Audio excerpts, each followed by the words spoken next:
তো হ্যালো বন্ধুরা, আপনারা কেমন আছেন? আশা করি সবাই ভালো আছেন। ফাইনালে চলে আসছি, এদিকে একটু মাঠে চলে আসছি, আপনাদেরকে দেখাচ্ছি। এই যে গমগুলা পাকে গেছে, কাটতে হবে গমগুলা।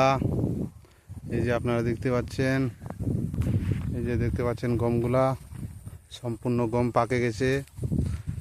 কিছুদিন পর কাটা চালু হবে এগুলা গমগুলা। এই যে আপনারা দেখতে পাচ্ছেন লোকটা, চারিদিকে গম গম, সবগুলা গমগুলা পাকে গেছে। গম কাটা চালু হবে 2-3 দিনের মধ্যে। এদিকে আবার ধান আছে, কত সুন্দর লুকটা দেখতে পাচ্ছেন আপনারা ধানটা।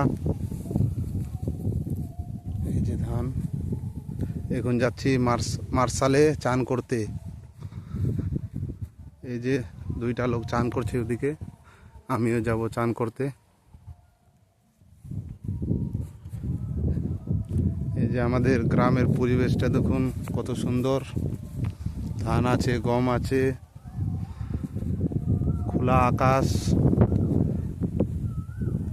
সুন্দর হাওয়া করছে, খুব ভালো লাগছে হাওয়াটা। এই যে একটা পাইপের দিকে যাচ্ছে জল, আর একটা ওখানে আছে, ওখানে এখন চান করতে যাব।